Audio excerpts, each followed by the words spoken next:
لیا ہے، یہاں حج بھی کر لیا ہے، حجر اسود کو چوم لیا ہے، بوسے دے لیے ہیں، کعبہ کا طواف کر لیا ہے، زم پی لیا ہے، مقام ابراہیم کے سامنے تم نے نفل ادا کر لیے ہیں، حجر اسود کو بوسے دے لیے ہیں، صفا مروہ میں دوڑ لگا لی ہے، چکر لگا لیے ہیں، رمی جمار کر لیا ہے، قربانی کر لیا ہے، وقوف عرفہ کر لیا ہے، سارا کچھ کر لیا ہے۔ اب چلو نا حضور کی بارگاہ ناز۔ اما بعد فقد قال اللہ تبارک و تعالی فی کلام المجید والفرقان الحمید انہم اذ ظلموا انفسهم جاءوک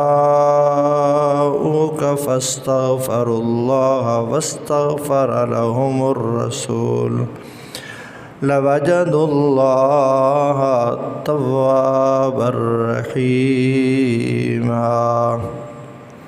آمنت باللہ صدق اللہ العظیم وصدق رسولہ النبی الکریم الامین۔ یا رب بالمصطفیٰ بلغ مقاصدنا واغفر لنا ما مضى یا واسع الکرم۔ رب اشرح لی صدری ویسر لی امری واحلل عقدۃ من لسانی یفقہوا قولی۔ سامعین ذی وقار، حج کا مفصل بیان اور گفتگو کرنے کے بعد، حج کرنے کے بعد عام طور پہ ویسے بھی حجاج کرام مدینہ طیبہ جاتے ہیں، اور اعلیٰ حضرت نے بھی کہا جب حج کر لو تو پھر کیا حاجیو آؤ شہنشاہ کا روضہ دیکھو۔ کعبہ تو دیکھ چکے، اب کعبے کا کعبہ دیکھو۔ آب زمزم تو پیا اور خوب بجھائیں پیاسے، اب ساقی کوثر کا دریا بھی دیکھو۔ یعنی اب حضور کی بارگاہ ناز میں بھی حاضر ہو۔ اور اعلیٰ حضرت خود جب کعبۃ اللہ میں تھے تو انہوں نے کعبۃ اللہ کی طرف سے ایک جملہ کہا، یعنی ہمیں یہ بتایا کہ لوگوں، جو کعبے نے کہا میں نے سنا، میں وہ تمہیں بتا رہا ہوں۔ تو اعلیٰ حضرت نے کیا کہا؟ کہتے ہیں کہ کعبے کی طرف سے کعبہ کہہ رہا ہے، غور سے سن اے رضا، کعبے سے آتی ہے یہ صدا کہ میری آنکھوں سے میرے پیارے کا روضہ دیکھو۔ اور کعبۃ اللہ کا جو پرنالہ ہے، میزاب رحمت، برکتوں والا پرنالہ، وہ ساری جگہ بڑی برکتوں والی ہے، ساری ہی عظمتوں والی ہے، سارے ہی حرم میں دعائیں قبول ہوتی ہیں، لیکن اس حرم میں پھر خاص کچھ جگہیں ایسی ہے جہاں قبولیت کا شرف انسان کو ضرور نصیب ہوتا ہے، اور ان میں سے ایک میزاب رحمت بھی ہے، وہ پرنالہ کعبۃ اللہ کی چھت سے، جس کا وہ بارش وغیرہ کا پانی جس کا نیچے آتا ہے اور آتا حتیم کے اندر ہے، وہ پرنالہ حتیم کے اندر ہے۔ اور اعلیٰ حضرت کہتے ہیں کہ دیکھو، یہ اپنا کعبہ اپنا بازو نکال کے، پرنالہ لمبا ہے نا تو بازو بھی اتنا ہی ہوتا ہے، تو بازو جتنا ہے وہ پرنالہ، اعلیٰ حضرت کہتے ہیں دیکھو کعبہ اپنا بازو نکال کے اشارہ کدھر کر رہا ہے؟ کعبہ کہہ رہا ہے کہ لوگوں دیکھو میری طرف دیکھو، اور کعبہ اپنا ہاتھ اور بازو نکال کے اشارہ مدینے کی جانب کر رہا ہے کہ لوگوں اب مجھے میری زیارت تو کر لی ہے، دیکھ لیا ہے، یہاں حج بھی کر لیا ہے، حجر اسود کو چوم لیا ہے، بوسے دے لیے ہیں، کعبہ کا طواف کر لیا ہے، زم پی لیا ہے، مقام ابراہیم کے سامنے تم نے نفل ادا کر لیے ہیں، حجر اسود کو بوسے دے لیے ہیں، صفا مروہ میں دوڑ لگا لی ہے، چکر لگا لیے ہیں، رمی جمار کر لیا ہے، قربانی کر لیا ہے، وقوف عرفہ کر لیا ہے، سارا کچھ کر لیا ہے۔ اب چلو نا حضور کی بارگاہ ناز میں بھی ذرا حاضری دو۔ اور رحمت کونین صلی اللہ علیہ وسلم نے ارشاد فرمایا، من حج البیت ولم یزرنی فقد جفانی